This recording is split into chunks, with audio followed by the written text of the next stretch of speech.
ఎందుకు చెప్తారు నీకు క్షమాపణలో? మనోభావాలు చాలు, మర్యాదగా మాట్లాడు, మర్యాదగా మాట్లాడు, హిందువుల మనోభావాలు చాలు, మర్యాదగా మాట్లాడు.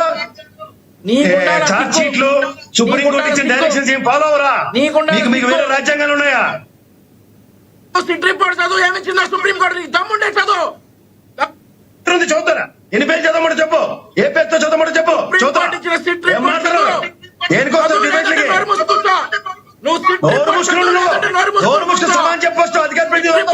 హిందువులకు క్షమాపణ చెప్పవచ్చు. ఎవడ హిందూ మనోభావం ఎవరో మీకు ఇచ్చారు? ఎవరు కొట్టావు?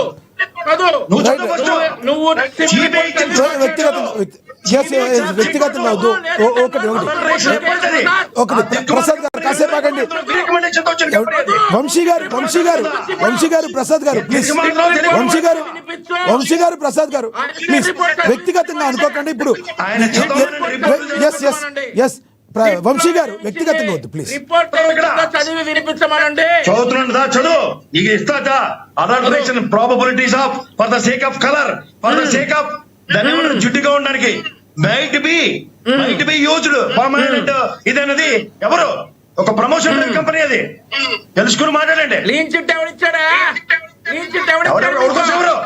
జగన్మోహన్ రెడ్డి ఏమైనా తెలిస్తే కదా, తెలిసినోడికి చెప్పి చావచ్చు. మీకు ఆ దిక్కులో చాలా చదువుకుంటే ఈ జన్మ కాదు కదా, వచ్చి జన్మ కూడా మీకు ఏం అర్థం అవదు. నీకు దమ్ము ఏమి నష్టంలో మీరు టైం దగ్గర పడింది మీకు.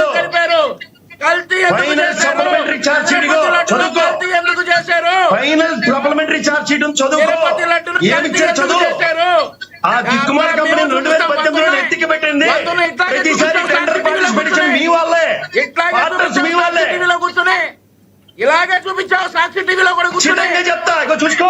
ఇలానే charge sheet, final charge sheet నేను లా చదివిన చెప్తున్నా నీకు. చదువు చదువుకుని ఒకటి వంశీ గారు ప్లీజ్. వంశీ గారు ప్లీజ్, దయచేసి ఆగండి. వంశీ గారు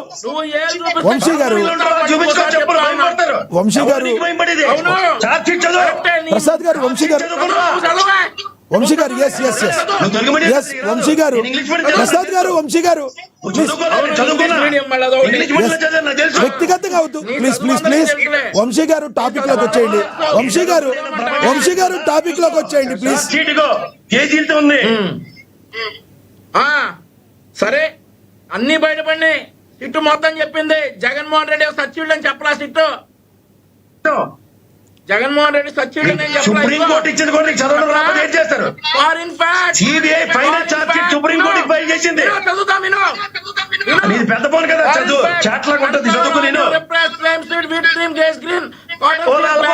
ఎన్డీటీవీ రిపోర్ట్ నాదే చూద్దాం. సప్లిమెంటరీ మీరు తయారు చేసిన ఫ్యాబ్రికేటెడ్ రిపోర్ట్లు, మీ దిక్కుమాల రిపోర్ట్లు మీ దగ్గర ఉంటాయి. నా దగ్గర ఉన్నాయా? నీకు తెలిసింది లేదు, లేదు.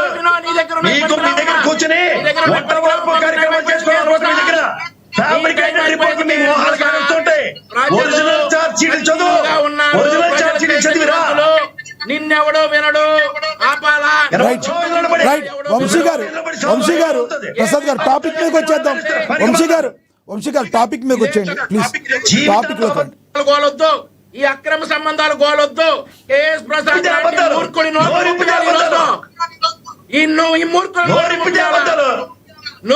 ఈ రోజు హిందువులు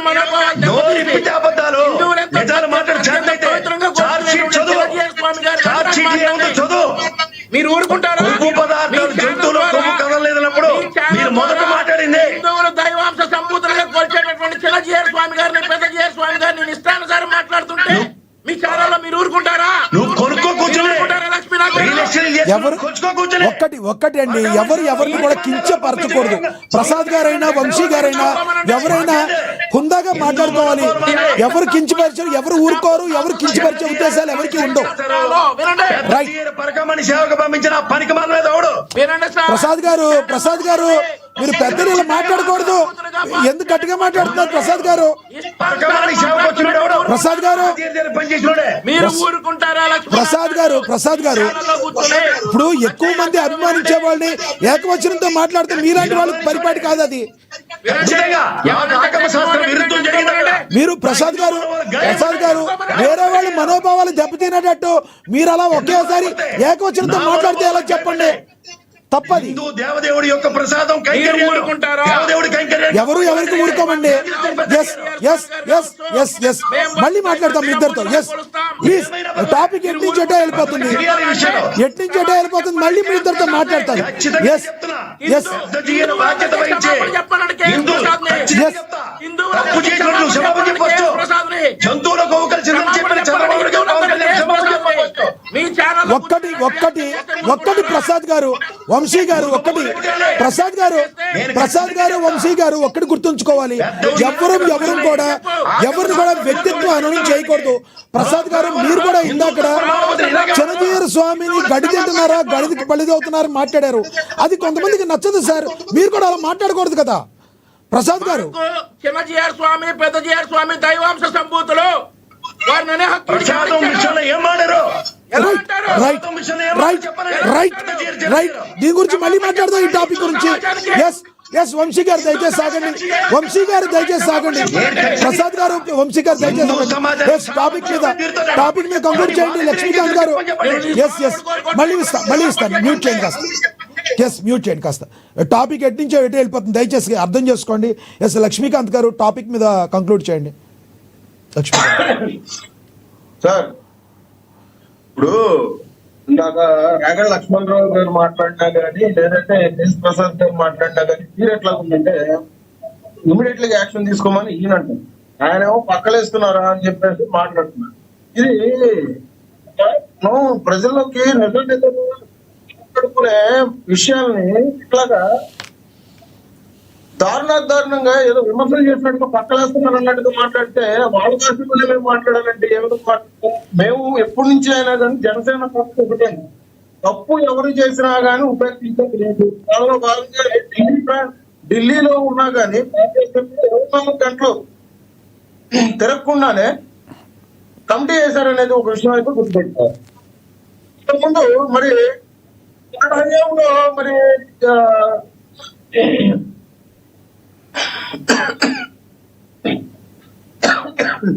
జగన్మోహన్ రెడ్డి గారు ఎటువంటిది మరి నిర్ణయాలు తీసుకున్నారు గవర్నమెంట్ లో కానీ, అవంతి విషయంలో కానీ, ఎన్ని విషయంలో మరి నాకు చెప్పారు కదా, వాళ్ళకి ఎటువంటి పదవులు వచ్చినాయని చెప్పేసి వంశీ గారు చెప్పారు కదా.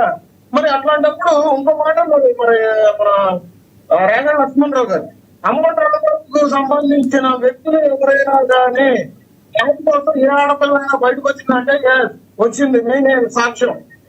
పార్టీ ఆఫీస్ దగ్గర, జనసేన పార్టీ ఆఫీస్ దగ్గర నేను ఉన్నప్పుడు ఒక బాధితురాలు అంబటి రాంబాబు చేతిలో మోసపోయిన ఒక బాధితురాలు నా దగ్గరకు వచ్చి కన్నీరు మున్నీరు అయ్యి నా చేతికి లెటర్ ఇచ్చింది.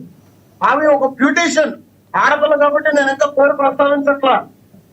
సో మేము మీలాగా రాజకీయాలు చేయడానికి ఒక ఆడపిల్ల అడ్డం పెట్టుకొని రాజకీయాలు చెయ్యం.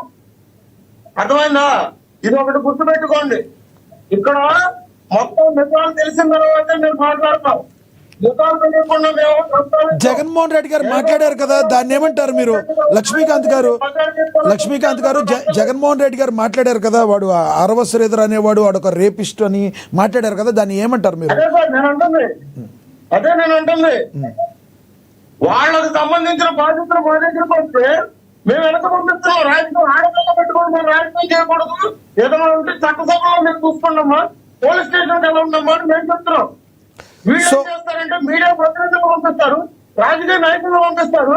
ఇవాళ రోజున ఆడపిల్ల జీవితం నాశనం అయిపోతుందని కూడా తెలియకుండా ఇంకనే కాలం లేకుండా ఇవాళ రోజున ఒకటి ఈ టోటల్ గా కంక్లూడ్ చేయండి. ఈ రోజు ఇప్పుడు జరిగే అరవ శ్రీధర్ విషయంలో ఎప్పటి వరకు మీ కమిటీ నిర్ణయం తీసుకునే అవకాశం ఉంది? కంక్లూడ్ చేయండి. ఏం చెప్తారు మీరు? కంక్లూడ్ చేయండి. 30 seconds ప్లీజ్. 7 days అండి, లేదంటే ఒక 10 days టైం పడుతుంది సార్. Okay right. ఈ లోపు మొత్తం అయిపోద్ది. రైట్. నిజ నిర్ధారణ చేసిన తర్వాత ఒకవేళ ఎవరు తప్పు చేస్తే వాళ్ళని కంపల్సరీ మీరు శిక్షిస్తానంటారు. అది అరవ శ్రీధర్ తెలియనే ఉంది. ఒక డాక్టర్ పట్ల దృష్టిగా చూస్తేనే ఒక పార్టీ మా పార్టీకి సంబంధించిన ఇన్ఛార్జిని కూడా సస్పెండ్ చేసిన Right. ఇక్కడ అటువంటిది Yes. ఒక బాధితురాలు నాకు రేప్ చేశారు అని చెప్తుంది. ఈ విషయాన్ని మేము చాలా సీరియస్ గా తీసుకున్నాం. ఎస్ నిజానిజాలు ఎంతో కనుక్కున్నాం. ఎటువంటి చర్యలు తీసుకోవడానికి మేము సిద్ధమే. ఎస్ ఓకే లక్ష్మణరావు గారు కంక్లూడ్ చేయండి ప్లీజ్. సార్ లక్ష్మీనాథ్ గారు, మీ అందరికి తెలిసి ఉంటుంది, మనం కట్టుకున్న భార్య అయినా సరే ఆ భార్యతో మనం సంసారం చేసేటప్పుడు ఆ అమ్మాయికి ఇష్టం లేకుండా చేసినా అది రేపే. అది చట్టం. కావాలంటే మీరు తెలుసుకోండి ఎవరి దగ్గరైనా. నేను పెళ్లి చేసుకున్నాను కదా, నా భార్య కదా, నాకు సర్వ హక్కులు ఉంటాయి, నేను ఎలాగైనా చేయొచ్చు అంటే లేదు. ఆ అమ్మాయి ఇష్ట ప్రకారంగా లేకుండా మనం చేయి పెట్టినా